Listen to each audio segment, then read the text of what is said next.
And there are many people here today who will tell you they have a wonderful house, worked hard for it, saved up, built it themselves, but they can't live in it. Going home is hell. Don't ever confuse a house with a home. It's easy to build a house, tough to build a home. They said, stay alone. Look at the response of Jesus in verse 11. Jesus agreed. He says, look, not only it's better for you not to get married, he says, but not everyone can accept this responsibility. Have you ever said that before in the Bible? Look at it. He says, a lot of folks even ain't ready for this. He said, you can't, not everyone, he says, can handle this. That's God talking. Well, I'm 30, I'm a woman. Oh, really? And I'm 40, I'm a man. God says, listen, your age ain't got nothing to do with this. Are you ready for this? Let me tell you something. And folks here will testify. No matter how smart you are, marriage will get you. All your degrees mean nothing when you get into marriage. Sometimes I become very intrigued when I meet a psychologist, a PhD, who's been married 3 times. And I'm thinking, I'll never come to you for counsel. Because they think that their education equips them. You ain't no man because you're 40.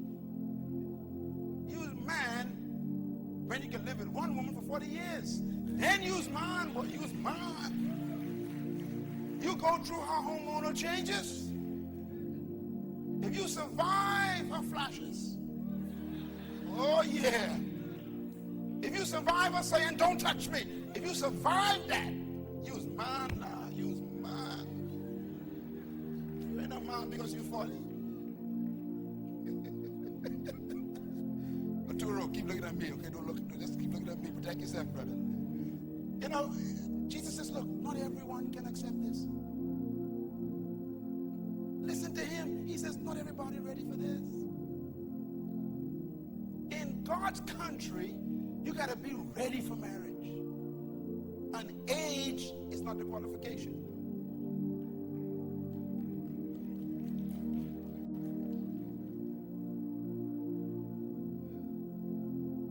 Here's what marriage is.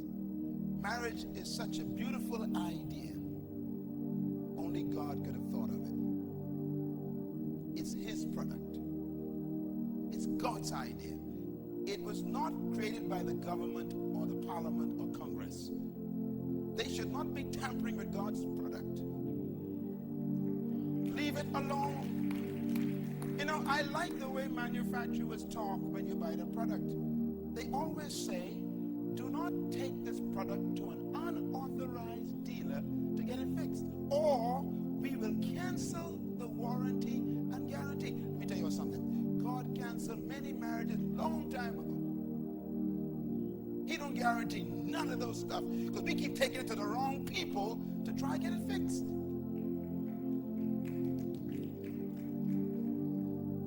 And some of you sitting here today, you are going through silent pain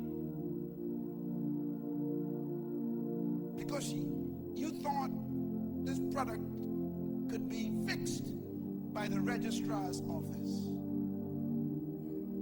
Or maybe the courts can handle this for me. And you wonder, how did I get such pain? It's God's product. Let me give you a quick perspective on marriage. Number one, it is the first institution God created. When you read the Bible does not begin with church. It doesn't begin with government. It doesn't begin with university and education. The first institution God created was marriage. That's important. That means that marriage is the first kingdom institute, which means all other institutes must come from this one. In other words, marriage is the foundation of all relationships. God began it with a single person. He made Adam first. He gave instructions. And so the kingdom of God begins with a single meeting a single, and they create an institution.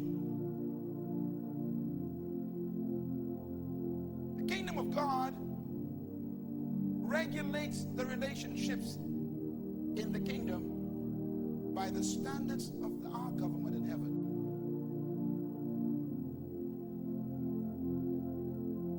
I remember I had an old car. Pastor Richard M. used to call my old car the Green Hornet. You remember that green car I had? Don't laugh at me. I know you still remember that car, right?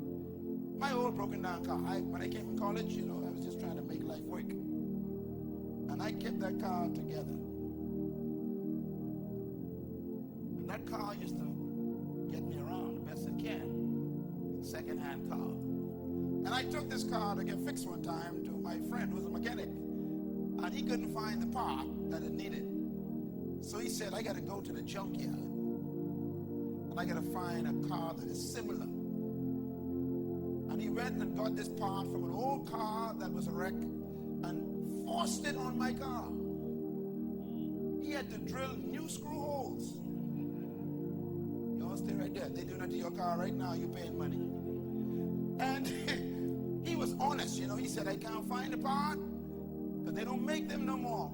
So I had to make do. Everybody say make do. Let me tell you something. When you get married, you better don't make do.